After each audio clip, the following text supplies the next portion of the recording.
ಮಾಡುವ ಸೌರ ಜಲತಾಪಕವನ್ನು ಬಿಸಿ ನೀರನ್ನು ಪಡೆಯಲು ಯಾವಾಗ ಬಳಸೋದಿಲ್ಲ ಅಂತ ಕೇಳಿದ್ದಾರೆ. ಸರಿಯಾದ ಉತ್ತರ ಶಕೆಯ ದಿನ. ಮುಂದಿನ ಪ್ರಶ್ನೆ, ಅಯಸ್ಕಾಂತದ ಒಳಗೆ ಕ್ಷೇತ್ರ ರೇಖೆಗಳ ಚಲನೆ ಹೇಗಿರ್ತದೆ? ಅಲ್ಲಿ ದಕ್ಷಿಣದಿಂದ ಉತ್ತರದ ಕಡೆಗೆ ಇರ್ತದೆ. ಪ್ರಶ್ನೆ 3, ಈ ಕೆಳಗಿನ ಮಂಡಲದಲ್ಲಿ 10 ಓಮ್ ರೆಸಿಸ್ಟರ್ ಮೂಲಕ ಪ್ರಸ್ತುತ ವಿದ್ಯುತ್ ಹರಿವುಗಳನ್ನು ಲೆಕ್ಕ ಹಾಕಿ ಅಂತ ಕೇಳಿದ್ದಾರೆ. ಸೊ ಲೆಕ್ಕ ಹಾಕಿದಾಗ ನಮಗೆ ಸಿಗೋದು IKB 0.6 ಆಂಪಿಯರ್ ಅಂತಕ್ಕಂಥದ್ದು ರೈಟ್ ಆನ್ಸರ್. ಇನ್ನು 4ನೇ ಪ್ರಶ್ನೆ, ಫ್ಲೆಮಿಂಗನ ಎಡಗೈ ನಿಯಮವನ್ನು ಬರಲಿಕ್ಕೆ ಹೇಳಿದ್ದಾರೆ. ಸೊ ಏನು ಹೇಳ್ತದೆ? ಎಡಗೈನ ತೋರು ಬೆರಳು, ಹೆಬ್ಬೆರಳು ಮತ್ತು ಮಧ್ಯದ ಬೆರಳನ್ನು ಪರಸ್ಪರ ಲಂಬವಾಗಿರುವಂತೆ ಹೊಂದಿಸಿದಾಗ ತೋರು ಬೆರಳು ಕಾಂತ ಕ್ಷೇತ್ರದ ದಿಕ್ಕು, ಮಧ್ಯದ ಬೆರಳು ವಿದ್ಯುತ್ ಪ್ರವಾಹದ ದಿಕ್ಕು ಮತ್ತು ಹೆಬ್ಬೆರಳು ವಾಹಕದ ಮೇಲೆ ಪ್ರಯೋಗವಾಗುವ ಯಾಂತ್ರಿಕ ಬಲದ ನೇರವನ್ನು ಏನಾಗ್ತದಪ್ಪ ಅಂತಂದ್ರೆ ಅದು ಸೂಚಿಸ್ತದೆ ಅಂತಕ್ಕಂಥದ್ದು ಸರಿಯಾದ ಉತ್ತರ ಇತ್ತು. ಇನ್ನು ಮುಂದಿನ ಪ್ರಶ್ನೆ, ಮಸೂರದ ಸಾಮರ್ಥ್ಯ ±1.5D ಆದರೆ ಆ ಮಸೂರವು ಪೀನ ಅಥವಾ ನಿಮ್ನ ಮಸೂರ ಅಂತ ತಿಳಿಸಿ ಅಂತ ಕೇಳಿದ್ದಾರೆ. ಸೊ ಸರಿಯಾದ ಉತ್ತರ ಅದು ಪೀನ ಮಸೂರನೇ ಆಗಿರ್ತದೆ. ಇನ್ನೊಂದು ಪ್ರಶ್ನೆ ಇದೆ, ಗೋಳಾಕಾರದ ಕನ್ನಡಿಯ ವಕ್ರತೆಯ ತ್ರಿಜ್ಯ 30 ಸೆಂಟಿಮೀಟರ್ ಆದರೆ ಅದರ ಸಂಗಮ ದೂರ ಎಷ್ಟು? ಸೊ ನೋಡಿ, ಸಂಗಮ ದೂರವನ್ನು ಕಂಡುಹಿಡಿಬೇಕಾದ್ರೆ ವಕ್ರತಾ ತ್ರಿಜ್ಯ ಭಾಗಿಲೆ 2, 30/2 ಅಂದರೆ 15 ಸೆಂಟಿಮೀಟರ್ ಅಂತಕ್ಕಂಥದ್ದು ಬರ್ತದೆ. 15 centimetre is the right answer. ಇನ್ನು ನೆಕ್ಸ್ಟ್ ಕ್ವಶನ್ 2 ಮಾರ್ಕ್ಸ್ ಇದಾವೆ. 6ನೇ ಪ್ರಶ್ನೆ, ಸಮಾಂತರ ಎಸ್ ಕ್ರಮದಲ್ಲಿರುವ ರೋಧಕಗಳ ಚಿತ್ರ ಬರೆಯಿರಿ ಅಂತ ಕೇಳಿದ್ದಾರೆ. ಸೊ ಅಲ್ಲಿ ನೀವು ಸಮಾಂತರ ರೋಧದಲ್ಲಿರ್ತಕ್ಕಂಥ ಎಸ್ ರೋಧಕಗಳ ಚಿತ್ರವನ್ನು ನೋಡಿದಾಗ ಸೊ ಇದು ಏನಾಗ್ತದಪ್ಪ ಅಂತಂದರೆ ಸರಿಯಾಗಿರ್ತಕ್ಕಂಥ ಉತ್ತರ ಆಗ್ತದೆ. ಸೊ ಇದಕ್ಕೆ 2 ಮಾರ್ಕ್ಸ್ ಕೊಡ್ತಾರೆ. ಸೊ ಭಾಳಷ್ಟು ರೀತಿಯಾಗಿರ್ತಕ್ಕಂಥ ಇಂಪಾರ್ಟೆಂಟ್ ಆಗಿರ್ತಕ್ಕಂಥದ್ದಿದೆ, ನೋಡ್ಕೊಡ್ರಿ. 7ನೇ ಪ್ರಶ್ನೆ, ಭೂಗರ್ಭ ಉಷ್ಣಶಕ್ತಿ ಅಂದರೆ ಏನು? ಇದು ಹೆಚ್ಚು ಉಪಯೋಗವಿಲ್ಲ ಏಕೆ ಅಂತ ಕೇಳಿದ್ದಾರೆ. ಸೊ ಉತ್ತರ, ಭೂಗರ್ಭದಲ್ಲಿರುವ ಒತ್ತಡದಿಂದ ತಾಪ ಹೆಚ್ಚಾಗಿ ಬಿಸಿ ನೀರಿನ ಬುಗ್ಗೆಗಳಿಂದ ಆವಿ ಹೊರಹೊಮ್ಮುತ್ತದೆ. ಈ ಆವಿಯಿಂದ ಟರ್ಬೈನ್ಗೆ ಹಾಯಿಸಿ ವಿದ್ಯುತ್ತನ್ನು ಉತ್ಪಾದಿಸ್ತೀವಿ. ಇದರ ವೆಚ್ಚ ಬಹಳ ಹೆಚ್ಚು ಮತ್ತು ಎಲ್ಲ ಸ್ಥಳಗಳಲ್ಲಿ ಉತ್ಪಾದಿಸಲು ಸಾಧ್ಯವಿಲ್ಲ ಅನ್ನೋದನ್ನು ನೀವು ಉತ್ತರಗಳನ್ನು ಬರೀಬೇಕು. 8ನೇ ಪ್ರಶ್ನೆ, ಒಂದು ವಸ್ತುವನ್ನು ಮಸೂರದ 2F1 ಮತ್ತು F1ಗಳ ನಡುವೆ ಇಟ್ಟಾಗ ಉಂಟಾಗೋ ಪ್ರತಿಬಿಂಬವನ್ನು ತೋರಿಸ್ತಕ್ಕಂಥ ರೇಖಾಚಿತ್ರ ಬರೀರಿ ಅಂತ ನಿಮಗೆ ಕೇಳಿದರು. ಸೊ ಇದು ಈ ತನ್ನಾಗಿರ್ತಕ್ಕಂಥ ರೇಖಾಚಿತ್ರ ಆಗ್ತದೆ. ಬೆಳಕು ಪಾಠದಲ್ಲಿ ಮೋಸ್ಟ್ ಇಂಪಾರ್ಟೆಂಟ್ ಆಗಿರ್ತಕ್ಕಂಥ ಉತ್ತರ.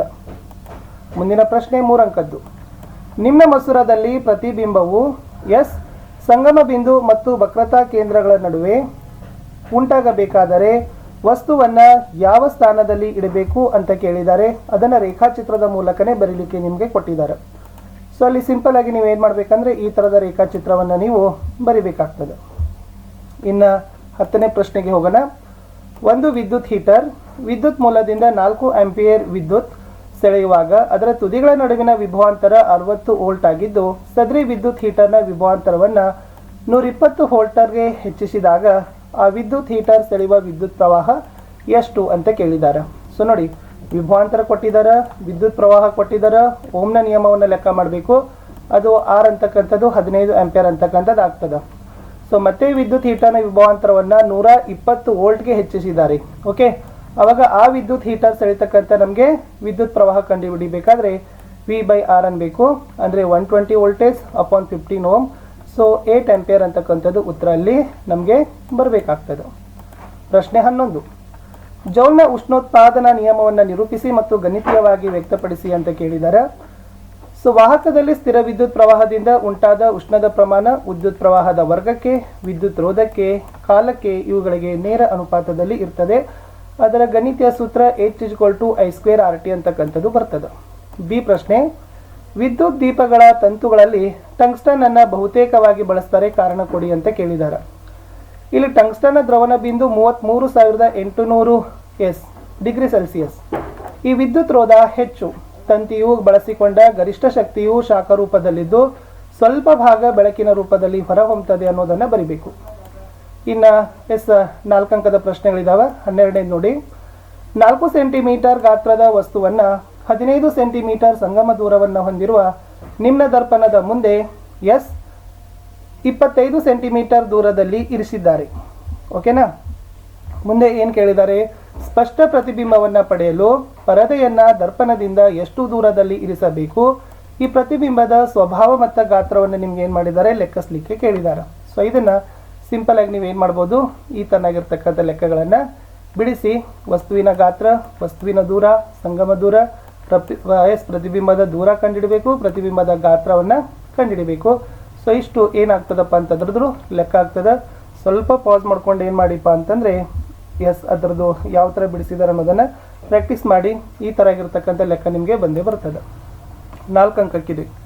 15ನೇ ಪ್ರಶ್ನೆ, ವಿದ್ಯುತ್ ಕಾಂತೀಯ ಪ್ರೇರಣೆ ಅಂದರೆ ಏನು?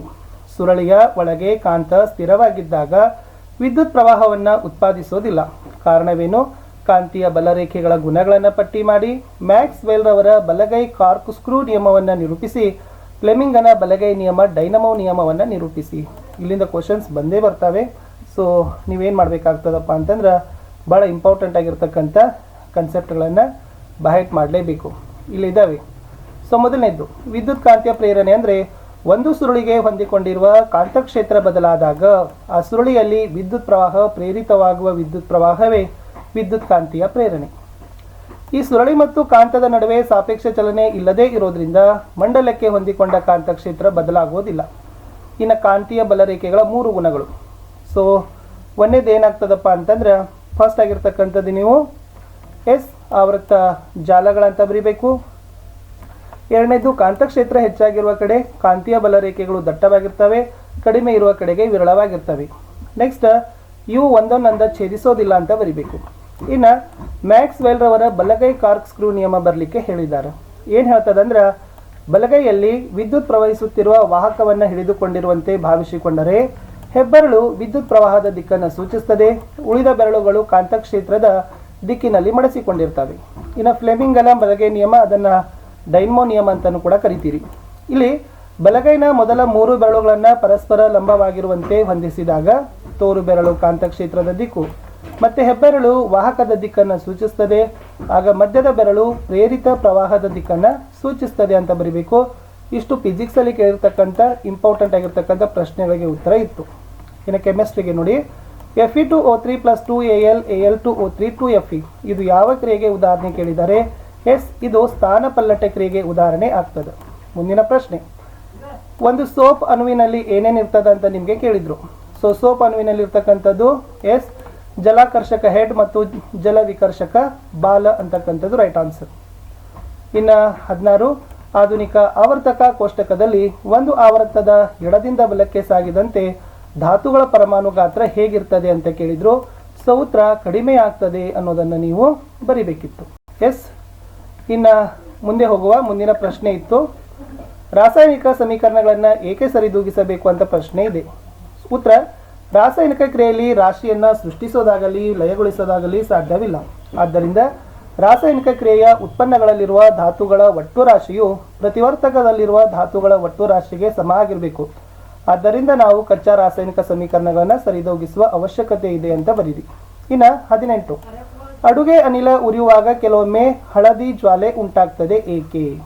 ಉತ್ತರ, ಆಕ್ಸಿಜನ್ ಕೊರತೆಯಿಂದ ಅಡುಗೆ ಅನಿಲ ಉರಿಯುವಾಗ ಅಪೂರ್ಣ ದಹನ ಕ್ರಿಯೆ ನಡೀತದೆ, ಆವಾಗ ಹಳದಿ ಜ್ವಾಲೆ ಬರ್ತದೆ. 19ನೇ ಪ್ರಶ್ನೆ, ಆಧುನಿಕ ಆವರ್ತಕ ನಿಯಮ ನಿರೂಪಿಸ್ರಿ. ಉತ್ತರ, ಧಾತುಗಳ ಗುಣಗಳು ಅವುಗಳ ಪರಮಾಣು ರಾಶಿಯ ಆವರ್ತನೀಯ ಪುನರಾವರ್ತನೆಗಳೇ ಆಗಿರ್ತವೆ. ಇದೇ ಆಧುನಿಕ ಆವರ್ತಕ ಕೋಷ್ಟಕದ ನಿಯಮ. ನೆಕ್ಸ್ಟ್ 2 ಅಂಕದ ಪ್ರಶ್ನೆ, ರೆಡಾಕ್ಸ್ ಆಮ್ಲ ಶಾಮಕಗಳು ಎಂದರೆ ಏನು? ನೋಡಿ, ರಾಸಾಯನಿಕ ಕ್ರಿಯೆಯಲ್ಲಿ ಒಂದು ಪ್ರತಿವರ್ತಕವು ಉತ್ಕರ್ಷಣಗೊಂಡು ಮತ್ತೊಂದು ಪ್ರತಿವರ್ತಕವು ಅಪಕರ್ಷಣಗೊಂಡರೆ ಅಂಥ ಕ್ರಿಯೆಗಳನ್ನು ಉತ್ಕರ್ಷಣ ಅಪಕರ್ಷಣ ಕ್ರಿಯೆಗಳು ಅಥವಾ ರೆಡಾಕ್ಸ್ ಕ್ರಿಯೆಗಳು ಅಂತಲೂ ಕೂಡ ನಾವು ಏನು ಮಾಡ್ತೀವಪ್ಪ ಅಂತಂದರೆ ಕರಿತೀವಿ. ಇನ್ನು ಮುಂದಿನ ಪ್ರಶ್ನೆ ಇತ್ತು, ಮೆಂಡೆಲೀವ್ ಅವರ ಆವರ್ತಕ ಕೋಷ್ಟಕದ ಅನಾನುಕೂಲಗಳು ಏನು ಅಂತ ಕೇಳಿದ್ದಾರೆ. ಸೊ ನೋಡುವ, ಮೊದಲನೇದು ಪರಮಾಣು ರಾಶಿ ಆಧಾರದ ಮೇಲೆ ಕೋಷ್ಟಕ ರಚಿಸಬೇಕು. ಎರಡನೇದು, ಆವರ್ತಕ ಕೋಷ್ಟಕದಲ್ಲಿ ಹೈಡ್ರೋಜನ್ಗೆ ಯಾವುದೇ ಸ್ಥಿರ ಸ್ಥಾನವನ್ನು ಕೊಡಲಿಕ್ಕೆ ಬರೋದಿಲ್ಲ. ನೆಕ್ಸ್ಟ್, ಸಮಸ್ಥಾನಗಳಿಗೆ ಯಾವುದೇ ಸ್ಥಾನವನ್ನು ಕೊಡಲಿಕ್ಕೂ ಬರೋದಿಲ್ಲ. ಭಿನ್ನ ಲಕ್ಷಣಗಳಿರುವ ಧಾತುಗಳನ್ನು ಒಂದೇ ವರ್ಗದಲ್ಲಿ ಜೋಡಿಸಬೇಕು ಅನ್ನೋದು ಅವರು ಕೊಟ್ಟಿದ್ರು. ಅಂದರೆ ಅದೇ ಅನಾನುಕೂಲಗಳು ಆಗಿದ್ದಾವೆ. ಇನ್ನು ಪರ್ಯಾಪ್ತ ಮತ್ತು ಅಪರ್ಯಾಪ್ತ ಹೈಡ್ರೋಕಾರ್ಬನ್ಗಳ ನಡುವಿನ ವ್ಯತ್ಯಾಸ ಮೇ ಬಿ ನಾಳೆ ಕ್ವಶನ್ಸ್ ಇದು ಬಂದರೆ ಬರ್ಬೋದು. ಪರ್ಯಾಪ್ತ ಹೈಡ್ರೋಕಾರ್ಬನ್ಗಳಲ್ಲಿ ಏಕಬಂಧ ಇದ್ದರೆ ಅಪರ್ಯಾಪ್ತ ಹೈಡ್ರೋಕಾರ್ಬನ್ಗಳಲ್ಲಿ ದ್ವಿಬಂಧ ಮತ್ತು ತ್ರಿಬಂಧ ಇರ್ತದೆ. ಪರ್ಯಾಪ್ತ ಹೈಡ್ರೋಕಾರ್ಬನ್ಗಳು ಸ್ಥಿರವಾಗಿದ್ದರೆ ಅಪರ್ಯಾಪ್ತ ಹೈಡ್ರೋಕಾರ್ಬನ್ಗಳು ಕ್ರಿಯಾಶೀಲ ಆಗಿದ್ದಾವೆ. ಪರ್ಯಾಪ್ತ ಹೈಡ್ರೋಕಾರ್ಬನ್ಗಳಿಗೆ ಉದಾಹರಣೆ ಈಥೇನ್, ಪ್ರೋಫೇನ್, ಬ್ಯೂಟೇನ್. ಅಪರ್ಯಾಪ್ತ ಹೈಡ್ರೋಕಾರ್ಬನ್ಗಳಿಗೆ ಉದಾಹರಣೆ ಈಥೀನ್, ಈಥೈನ್, ಪ್ರೋಫೀನ್, ಪ್ರೋಫೈನ್. ಮುಂದಿನ ಪ್ರಶ್ನೆ 3 ಅಂಕದ್ದು. ಲೋಹಗಳ ಮೇಲೆ ಹಬೆಯ ವರ್ತನೆ ತೋರಿಸುವ ಚಿತ್ರವನ್ನು ಬರೆದು ಭಾಗ ಗುರುತಿಸಬೇಕು. ಆಲ್ರೆಡಿ ಇದನ್ನು ಕಲಿತ್ಕೊಡ್ರಿ, ನಾಳೆ ಬಂದರೂ ಬರ್ತಕ್ಕಂಥ ಚಾನ್ಸಸ್ ತುಂಬಾನೇ ಇದ್ದಾವೆ. ಮುಂದಿನ ಪ್ರಶ್ನೆ, ಸ್ವಚ್ಛತಾ ಕ್ರಿಯೆಯಲ್ಲಿ ಮಿಸೈಲ್ಗಳು ಹೇಗೆ ಕೆಲಸವನ್ನು ಮಾಡ್ತವೆ ಅಂತ ಕೇಳಿದ್ದಾರೆ. ಸ್ವಚ್ಛಗೊಳಿಸುವ ಕ್ರಿಯೆಯನ್ನು ವಿವರಿಸಲಿಕ್ಕೆ ನಿಮಗೆ ಹೇಳಿದರು. ನೋಡಿ, ಈ ಸ್ವಚ್ಛತಾ ಕ್ರಿಯೆಯಲ್ಲಿ ಬಳಸ್ತಕ್ಕಂಥ ಸಾಬೂನು ಅಣುಗಳಲ್ಲಿ ಅಯಾನಿಕ್ ತುದಿಯು ನೀರಿನೊಂದಿಗೆ ವರ್ತಿಸಿದರೆ ಕಾರ್ಬನ್ ಸರಪಳಿಯ ಎಣ್ಣೆಯೊಂದಿಗೆ ವರ್ತಿಸ್ತದೆ. ಅಂದರೆ ಸಾಬೂನಿನ ಅಣುಗಳ ಈ ಸ್ಥಿತಿಯು ಮಿಸೈಲ್ಗಳೆಂಬ ರಚನೆಯನ್ನು ಉಂಟು ಮಾಡೋದನ್ನೇ ಮಿಸೈಲ್ ಅಂತ ಕರಿತೀವಿ. ಈ ಮಿಸೈಲ್ಗಳು ನೀರಿನಲ್ಲಿ ಕೊಳೆಯನ್ನು ಕಿತ್ತು ತೆಗೆಯಲು ಸಹಾಯ ಮಾಡಿ ಕೊಳೆಯನ್ನು ಕಿತ್ತು ತೆಗೆದು ಬಟ್ಟೆಯನ್ನು ಸ್ವಚ್ಛಗೊಳಿಸ್ತವೆ. ಇಲ್ಲಿ ಇನ್ನೊಂದು ಪ್ರಶ್ನೆ ಇತ್ತು. ಆಲ್ಕಿನ್ ಮತ್ತು ಆಲ್ಕೈನ್ಗಳ ಮೊದಲ ಸದಸ್ಯರ ಹೆಸರು, ರಚನಾ ಸೂತ್ರ, ಲೆವಿಸ್ ಚುಕ್ಕಿ ವಿನ್ಯಾಸವನ್ನು ಬರೀರಿ. ಆಲ್ಕೈನ್ನ ಮೊದಲ ಸದಸ್ಯನಿಗೆ ಸೂರ್ಯನ ಬೆಳಕಿನ ಸಮ್ಮುಖದಲ್ಲಿ ಕೋರಿನ್ ಅನಿಲವನ್ನು ಸೇರಿಸಿದಾಗ ಉಂಟಾಗುವ ರಾಸಾಯನಿಕ ಸಮೀಕರಣವನ್ನು ಬರೀರಿ ಅಂತ ಕೇಳಿದ್ದಾರೆ. ಸೊ ಇದು ಆಲ್ಕೇನ್, ಇದು ಆಲ್ಕಿನ್. ಸೊ ಇದನ್ನು ಈ ಥರನಾಗಿ ಬರೆದು, ಸೊ ಸೂರ್ಯನ ಬೆಳಕಿನ ಸಮ್ಮುಖದಲ್ಲಿ ಮೀಥೇನ್ದೊಂದಿಗೆ ಕ್ಲೋರಿನ್ ವರ್ತಿಸಿ ಮೀಥೈಲ್ ಕ್ಲೋರೈಡ್ ಮತ್ತು ಹೈಡ್ರೋಕ್ಲೋರಿಕ್ ಆಮ್ಲ ಉಂಟಾಗ್ತದೆ. CH4+Cl2 CH3Cl+HCl ಅನ್ನೋದನ್ನು ಬರೀಬೇಕು. 25ನೇ ಪ್ರಶ್ನೆ, ತಾಮ್ರದ ವಿದ್ಯುತ್ ವಿಭಜನೆಯ ಶುದ್ಧೀಕರಣದ ಅಂದವಾದ ಚಿತ್ರವನ್ನು ಕೇಳಿದ್ದಾರೆ. ಸೊ ಇದು ಶುದ್ಧೀಕರಣದ ಅಂದವಾದ ಚಿತ್ರ ಇದೆ. ಕಶ್ಮಲಗಳು, ಧನಾಗ್ರ ಮಡ್ಡಿ, ಕ್ಯಾಥೋಡ್, ಆ್ಯನೋಡ್, ತಾಮ್ರದ ಸಲ್ಫೇಟ್ ದ್ರಾವಣ ನೆನಪಿಟ್ಕೊಡ್ರಿ. ನೆಕ್ಸ್ಟ್ ಕ್ವಶನ್ 26ರಲ್ಲಿ ಮಿಶ್ರಲೋಹ ಎಂದರೇನು? ಸೀಸ ಮತ್ತು ತವರವನ್ನು ಘಟಕಗಳನ್ನಾಗಿ ಹೊಂದಿರುವ ಮಿಶ್ರಲೋಹವನ್ನು ಹೆಸರಿಸ್ರಿ. ಅದರ ಒಂದು ಉಪಯೋಗವನ್ನು ಬರೀರಿ. ಉಭಯವರ್ತಿ ಆಕ್ಸೈಡ್ಗಳೆಂದರೇನು? ಉದಾಹರಣೆ ಕೊಡಿ. ಸೊ ಫಸ್ಟಿಗೆ ಮಿಶ್ರಲೋಹಗಳು ಅಂದ್ರೇನು ನೋಡೋಣ. 2 ಅಥವಾ ಹೆಚ್ಚು ಲೋಹಗಳು, ಲೋಹ ಅಲೋಹಗಳ ನಡುವಿನ ಸಮರೂಪ ಮಿಶ್ರಣವೇ ಮಿಶ್ರಲೋಹ. ಸೀಸ ಮತ್ತು ತವರಗಳನ್ನು ಘಟಕಗಳನ್ನಾಗಿ ಹೊಂದಿರುವ ಮಿಶ್ರಲೋಹ ಬೆಸುಗೆ ಲೋಹ. ಅದರ ಉಪಯೋಗ ವಿದ್ಯುತ್ ತಂತಿಗಳನ್ನು ಬೆಸಲಿಕ್ಕೆ ಬೆಸುಗೆ ಲೋಹವನ್ನು ಉಪಯೋಗಿಸ್ತಾರೆ. ಇನ್ನು ಅಲ್ಯೂಮಿನಿಯಂ ಆಕ್ಸೈಡ್, ಸತುವಿನ ಕ್ಲೋರೈಡ್ ಆಕ್ಸೈಡ್ನಂತಹ ಕೆಲವು ಲೋಹದ ಆಕ್ಸೈಡ್ಗಳು ಆಮ್ಲೀಯ ಮತ್ತು ಪ್ರತ್ಯಾಮ್ಲೀಯ ಗುಣಗಳೆರಡನ್ನ ಪ್ರದರ್ಶಿಸ್ತವೆ. ಇಂಥ ಲೋಹದ ಆಕ್ಸೈಡ್ ಮತ್ತು ಆಕ್ಸೈಡ್ಗಳು ಆಮ್ಲ ಮತ್ತು ಪ್ರತ್ಯಾಮ್ಲಗಳೆರಡೂ ಜೊತೆಗೆ ಪ್ರತಿವರ್ತಿಸಿ ಲವಣ ಮತ್ತು ನೀರನ್ನು ಉತ್ಪತ್ತಿ ಮಾಡ್ತಾವ. ಅದನ್ನೇ ಉಭಯಧರ್ಮಿ ಆಕ್ಸೈಡ್ಗಳು ಅಂತ ಕರೀತಾರೆ. ಮೋಸ್ಟ್ ಇಂಪಾರ್ಟೆಂಟ್ ಇದೆ, ಇದು ಬಂದರೂ ಕೂಡ ಬರ್ಬೋದು. Al2O3 + 6HCl 2AlCl3 + 3H2O, Al2O3 + 2NaOH 2NaAlO2 + H2O ಅಂತಕ್ಕಂಥದ್ದು ಸರಿಯಾದ ಉತ್ತರ ಅಲ್ಲಿ ಆಗ್ತದೆ. ಮುಂದಿನ ಪ್ರಶ್ನೆ ನೋಡಿ. ಕಾಸುವಿಕೆ ಮತ್ತು ಹುರಿಯುವಿಕೆಗಳಿಗಿರುವ ವ್ಯತ್ಯಾಸ ಏನು? ಅಯಾನಿಕ್ ಸಂಯುಕ್ತ ಅಂದರೆ ಏನು? ಅಯಾನಿಕ್ ಸಂಯುಕ್ತಗಳು ಹೆಚ್ಚಿನ ಕರಗುವ ಬಿಂದು ಹೊಂದಲು ಕಾರಣ ಏನು? ಎಸ್. ಸೊ ಫಸ್ಟಿಗೆ ಕಾಸುವಿಕೆ ಮತ್ತು ಹುರಿಯುವಿಕೆಯ ವ್ಯತ್ಯಾಸ ನೋಡ್ಕೊಡ್ರಿ. ಸಿಂಪಲ್ ಆಗಿ ಕೊಟ್ಟಿದ್ದಾರೆ, ಒಂದೊಂದು ಸಮೀಕರಣ ಕೂಡ ಬಾಯಟಿರಲಿ. ಇಲೆಕ್ಟ್ರಾನ್ಗಳು ಲೋಹದಿಂದ ಅಲೋಹಕ್ಕೆ ವರ್ಗಾವಣೆಯಾಗುವುದರ ಮೂಲಕ ಉಂಟಾಗುವ ಸಂಯುಕ್ತಗಳಿಗೆ ಅಯಾನಿಕ್ ಸಂಯುಕ್ತಗಳು ಅಥವಾ ಎಲೆಕ್ಟ್ರೋವೆಲೆಂಟ್ ಸಂಯುಕ್ತ ಅಂತಾನೆ ಕರಿತೀವಿ. ಉದಾಹರಣೆಗೆ ಈ ಅಯಾನಿಕ್ ಸಂಯುಕ್ತಗಳು ಹೆಚ್ಚಿನ ಕರಗುವ ಬಿಂದು ಹೊಂದಿ ಕಾರಣ ಅಣುಗಳ ನಡುವಿನ ಪ್ರಬಲ ಅಯಾನಿಕ್ ಬಂಧವನ್ನು ಒಡೆಯಲು ಹೆಚ್ಚಿನ ಶಕ್ತಿ ಬೇಕಾಗ್ತದೆ. ಇನ್ನು ಜೀವಶಾಸ್ತ್ರ, ಖಾದಿನ್ಗಳು ಇಲ್ಲಿ ಕಂಡು ಬರ್ತವೆ ಅಂತ ಕೇಳಿದರೆ. ಸೊ ಖಾದಿನ್ಗಳು ಕಂಡುಬರೋದು ಮಧ್ಯಪ್ರದೇಶದ ರಾಜ್ಯದಲ್ಲಿ. ನೆಕ್ಸ್ಟ್, ಒತ್ತಡದ ಸಮಯದಲ್ಲಿ ಜೀರ್ಣಾಂಗ ವ್ಯೂಹ ಮತ್ತು ಚರ್ಮಕ್ಕೆ ಹರಿಯುವ ರಕ್ತ ಪೂರೈಕೆ ನಿಧಾನಗೊಳಿಸುವ ಮಾನವನ ಹಾರ್ಮೋನು ಯಾವುದು ಕೇಳಿದರೆ ಅದು ಅಡ್ರಿನಾಲಿನ್ ಅಂತ ಹೇಳ್ತಾರೆ. ನೆಕ್ಸ್ಟ್, ಎಸ್, ಪ್ಲಾಸ್ಟಿಕ್ ಒಂದು ಅಜೈವಿಕ ವಿಘಟನೆಗೆ ಒಳಗಾಗದ ವಸ್ತು ಏಕೆ ಅಂತ ಕೇಳಿದ್ರು. 29ನೇ ಪ್ರಶ್ನೆ, ಅದು ಬ್ಯಾಕ್ಟೀರಿಯಾ ಮತ್ತು ಕೊಳೆತಿನೆಗಳಿಂದ ವಿಭಜನೆ ಆಗೋದಿಲ್ಲ, ಏಕೆಂದರೆ ವಿಭಜಿಸುವ ಕಿಣ್ವಗಳು ಇರೋದಿಲ್ಲ.